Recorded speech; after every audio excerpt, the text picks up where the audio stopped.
اچھے ہوں، میرا دوست اچھا ہو، تو پھر سوچنے والے یہ بھی بات ہے کہ جو سارے جہاں کو بنانے والا رب ہے، جو سارے جہاں کو تخلیق کرنے والا اللہ ہے، جب اس رب نے اس انسانیت کے اندر دوست بنائے ہیں تو اس کے دوست پھر کتنے اعلیٰ ہوں گے۔ حضرات وقار، آج اگر ہم کسی بھی ولی کی کرامت کو بیان کریں تو لوگ ایک سوال اٹھا دیتے ہیں، یہ کیسے ہو سکتا ہے؟ اس بات کو عقل نہیں مانتی، اور چونکہ ہم لا الہ الا اللہ محمد رسول اللہ صلی اللہ علیہ وسلم کلمہ پڑھنے والے مسلمان ہیں، ہمارا ایمان اور ہمارا عقیدہ، ہمارا مذہب جب کسی بات کو تلاش کرنے کی خواہش رکھتا ہے، کوئی سوال اس کے ذہن میں اٹھتا ہے اپنے مذہب کی حقانیت، وحدانیت، سچائی کو معلوم کرنے کے لیے، تو اس کا تعلق سب سے پہلے قرآن سے ہوتا ہے۔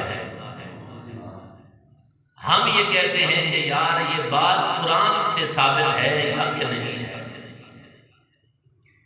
تو یاد رکھیے، کرامت کا اگر کوئی بندہ انکار کرے تو بس وہ بندہ قرآنی آیات کا انکار کر رہا ہے،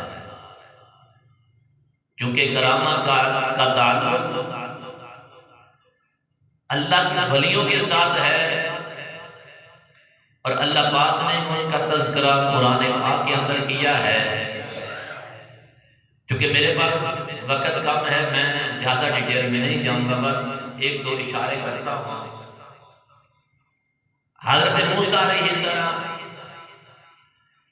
جناب خضر علیہ السلام کے پاس جاتے ہیں کہ میں آپ کے ساتھ چند دن گزارنا چاہتا ہوں۔ آپ نے فرمایا کہ آپ میرے ساتھ نہیں چل سکتے۔ یہ سارے قرآن پاک کی باتیں ہیں، کیونکہ میں نے کہا کہ وقت کم ہے، میں اشارہ پر بات کرنا چاہتا ہوں۔ خیر آپ ساتھ چل پڑے۔ اگر آپ کشتی میں سوار ہوتے ہیں تو کشتی میں سوراخ کر دیتے ہیں، ایک بچے کو قتل کر دیتے ہیں، اور ایک گاؤں والوں سے کھانا مانگتے ہیں تو وہ کھانا نہیں دیتے، تو اسی گاؤں کے اندر ایک دیوار جو خراب ہے، موسیٰ علیہ السلام اور خضر علیہ السلام اسے تعمیر کر دیتے ہیں۔ جب بھی خضر علیہ السلام نے کشتی کے اندر سوراخ کیا تو موسیٰ نے سوال کیا کہ یہ کیا کیا؟ بچے کو قتل کیا، پھر وہی سوال کہ یہ تو نے کیا کر دیا؟ بلا وجہ معصوم بچہ قتل ہو گیا، اور گاؤں والوں نے ہمیں کھانا نہیں دیا اور آپ نے ان کی دیوار کو تعمیر کر دیا۔ تو خضر علیہ السلام نے فرمایا میں نے کشتی میں سوراخ اس لیے کیا تھا کہ یہاں پر بادشاہ آتا ہے، جو اچھی کشتی ہوتی ہے وہ اس پہ قابض ہو جاتا ہے، جب یہ کشتی داغدار ہو جائے گی تو یہ غربا کی کشتی ہے، وہ اس پہ قابض نہیں ہوگا۔ بچے کو قتل اس لیے کیا ہے کہ اس کے والدین مسلمان ہیں، جب یہ بڑا ہوگا تو اپنے والدین کو کافر کر دے گا۔ اور گاؤں والے نے کھانا نہیں دیا تو دیوار میں نے اس لیے تعمیر کی ہے کہ اس دیوار کا جو مالک ہے وہ فوت ہو چکا ہے، اس کے چھوٹے چھوٹے بچے ہیں دو، اور اس دیوار کے نیچے اس نے اپنے بچوں کے لیے خزانہ چھپا رکھا ہے. یہ بڑے ہوں گے تو اپنا خزانہ نکال لیں گے. اب یہ باتیں جو خضر علیہ السلام کر رہے ہیں، اب ان پر اگر ہم توجہ کریں تو ابھی بادشاہ آیا نہیں، اس نے کشتی پہ قبضہ کیا نہیں، لیکن خضر علیہ السلام پہلے سے جانتے ہیں کہ بادشاہ آئے گا، کشتی پہ قبضہ کر لے گا. تو جو ابھی ہوا نہیں اس کو جان لینا اسی کو کرامت کہتے ہیں. ابھی بچہ بڑا ہوا نہیں اور اس نے والدین کو کافر کیا نہیں. جب اس نے بڑا ہونا تھا پھر اس نے والدین کو کافر کرنا تھا. کئی سال پہلے خضر علیہ السلام کو پتہ چل گیا کہ یہ جناب والا بچہ بڑا ہوگا، والدین کو کافر کر دے گا. ابھی ہوا نہیں، لیکن خضر علیہ السلام پہلے سے جانتے ہیں کہ ایسا ہونا ہے. تو اس آنے والے کاہل کے علم کو رکھ لینا ہی کرامت کہلاتا ہے. پھر جناب والا ابھی وہ بچے ہیں اور ان کا خزانہ جو باپ نے چھپا کے رکھا تھا وہ دیوار کے نیچے ہے. اب یہاں پر یہ بھی مسئلہ ذہن میں رکھیے کہ لوگ کہتے ہیں کہ نبی کو علم غیب نہیں، لیکن خضر علیہ السلام بنی اسرائیل کے ولی ہیں، وہ آنے والے کل کا بھی بتا رہے ہیں. اور پھر دیوار کے نیچے خزانہ ہے، دیوار انہوں نے کھودی نہیں، نیچے سے خزانہ دیکھا نہیں اور گاؤں والے نے کھانا بھی نہیں دیا، اس کے باوجود دیوار کو تعمیر کر رہے ہیں. قرآن یہ کہتا ہے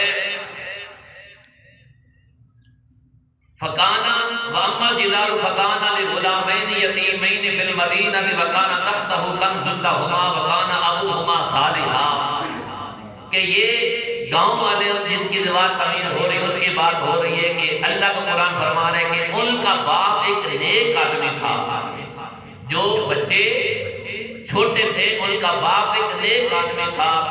خضر علیہ السلام یہ جانتے ہیں کہ ان کا باپ بھی نیک اور دیوار کے نیچے خزانہ ہے. اسی کا نام ہی غیب کا علم ہے. خضر علیہ السلام اس غیب کے علم کو رکھتے ہوئے دیوار کو تعمیر کر رہے ہیں. پتہ چلا اسی ہی چیز کا نام کرامت کہلاتا ہے. اور اگر ہم یہ بات کر دیں کہ حضور غوث پاک رضی اللہ تعالی عنہ کہ ہاتھوں میں بڑی پاور ہے، آپ اپنے گھر میں بیٹھ کر اپنے غلاموں کی فریاد رسی فرماتے ہیں کہ کوئی غلام اگر ڈوب رہا ہے، کشتی ان کی غلاموں کو ڈوب رہی ہے، تو غوث پاک بیٹھے تو اپنے مسند پر تھے، لیکن آپ نے ہاتھ آگے بڑھایا. میں تھوڑا سا اس کا اشارہ اینڈ پہ کروں گا اور کشتی کو سیدھا کر دیا. اب اس چیز کو بیان کیا جائے تو لوگ کہتے ہیں یہ کیسے ہو سکتا ہے کہ بندہ بیٹھا یہاں پر ہے لیکن کہاں کشتی، کہاں غلام، کہاں ڈوبنا، کہاں کشتی کا نکال دینا، یہ کیسے ہو سکتا ہے؟ تو بھائی میرے، اللہ کا قرآن فرما رہا ہے فَلَمَّا رَآهُ مُسْتَقِرًّا عِندَهُ قَالَ هَذَا مِن فَضْلِ رَبِّي. جناب سلیمان علیہ السلام نے کہا تھا کون ہے جو تخت بلقیس میرے سامنے لے کر آئے؟ ایک جن کھڑا ہوا، اس نے اپنی حضور کہ آپ کے مجلس درخواست ہونے سے پہلے چاہے آپ 5 منٹ کے اندر کر دیں یا کچھ دیر لگا دیں تو میں کشتی وہ تخت بلقیس لے آؤں گا. آپ نے فرمایا نہیں، یہ دیر ہو جائے گی. تو آپ ہی کی بارگاہ میں آپ ہی کا امتی ایک اللہ کا ولی کھڑا ہو گیا.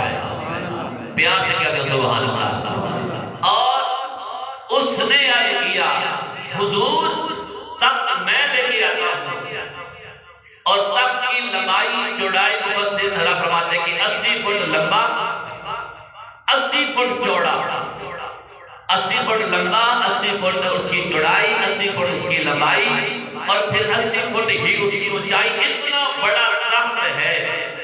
جناب سلیمان علیہ السلام کا ایک امتی کہہ رہا ہے کہ اے اللہ کے پیارے پیغمبر، اگر آپ مجھے اجازت دیں، اگر آپ مجھے حکم دیں تو وہ تخت میں لے کر آپ کی بارگاہ میں حاضر ہوتا ہوں۔ آپ نے فرمایا کتنی دیر میں لے کر آئے گا؟